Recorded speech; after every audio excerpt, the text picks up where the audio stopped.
सच्चा प्यार कभी भी और कहीं भी हो सकता है। प्यार एक एहसास है जो बिन कहीं भी सब कुछ कह जाता है। जब किसी को प्यार होता है तो यह नहीं सोचता कि अंत क्या होगा, और ऐसा इसलिए होता है कि वह इंसान किसी के प्यार में इतना खो जाता है कि बस प्यार के अलावा कुछ दिखाई नहीं देता है।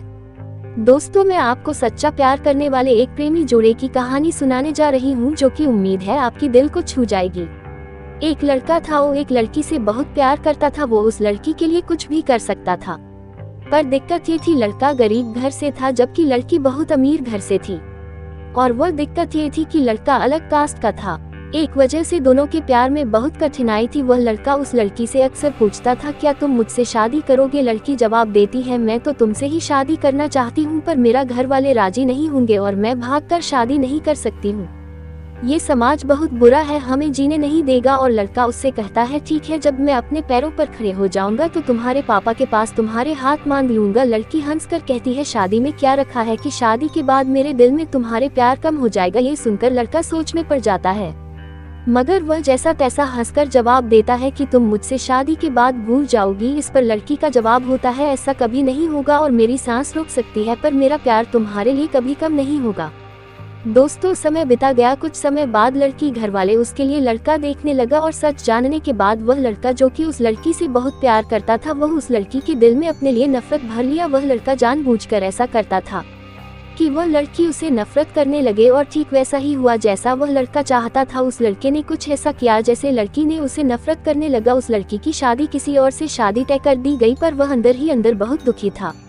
जिस दिन उस लड़की की शादी थी उसी दिन उस लड़के ने उसकी छोटी बहन को फोन किया और कहा, मैं जो कुछ भी कहूँ अपने फोन में रिकॉर्ड कर लेना, जब तुम्हारी बड़ी बहन आए तो उसे यह रिकॉर्डिंग सुना देना। उस लड़की की शादी हो गई और वह शादी के 2 दिन बाद अपने घर आए। उसकी छोटी बहन कहती है, दीदी आप कुछ सुनाना है। उसकी बड़ी बहन हंसकर कहती है, क्या है, चल जल्दी सुना। जैसे ही वह फोन चलाती है उसमें रोने की आवाज आती है। वह अपनी बहन से कहती है, यह आवाज तो समीर की लग रही है ना। छोटी बहन कहती है, दीदी जिस दिन आपकी शादी थी उसी दिन समीर का फोन आया था, वह बहुत रो रहा था, आप खुद ही सुन लीजिए वह क्या कह रहा था। फोन की रिकॉर्डिंग चलने पर समीर रो रो कर कह रहा था, श्रुति मैं तुमसे बहुत प्यार करता हूँ और अपने जीते जी तुम्हारी शादी किसी और के साथ होते हुए नहीं देख सकता हूँ, क्योंकि मैं तुमसे बहुत प्यार किया है और मैं बस यही चाहता हूँ कि तुम अपनी जिंदगी में आगे बढ़ो और खुश रहो। मैं तुम्हें कभी भुला नहीं सकता मेरी जान। इतना कहकर फोन कट जाता है। समीर की यह बात सुनकर वह बहुत रोती है और अपनी बहन पर चिल्लाती है, तुमने मुझे उस दिन क्यों नहीं बताया जब उसका फोन आया था। छोटी बहन जवाब देती है, मैं क्या करती दीदी, मैं तो कसमों के धागों में बंधी थी, मैं भी क्या कर सकती थी। वह अपनी बहन को उसी नंबर पर फोन लगाने को कहती है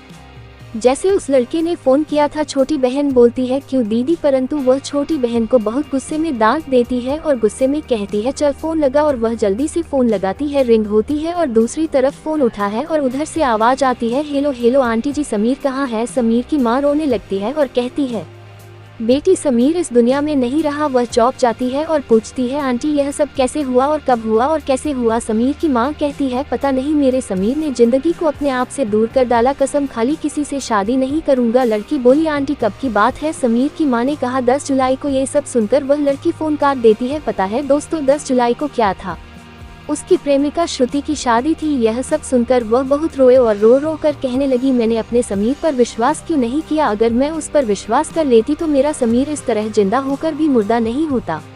लोग मंजिल को मुश्किल समझते हैं, बड़ा फर्क है लोगों में और हम में। लोग जिंदगी को दोस्त और हम दोस्त को जिंदगी समझते हैं। दोस्तों, विश्वास बहुत बड़ी चीज होती है, हमें अपनों पर विश्वास करना चाहिए ताकि जो समीर के साथ हुआ वैसे किसी के साथ ना हो।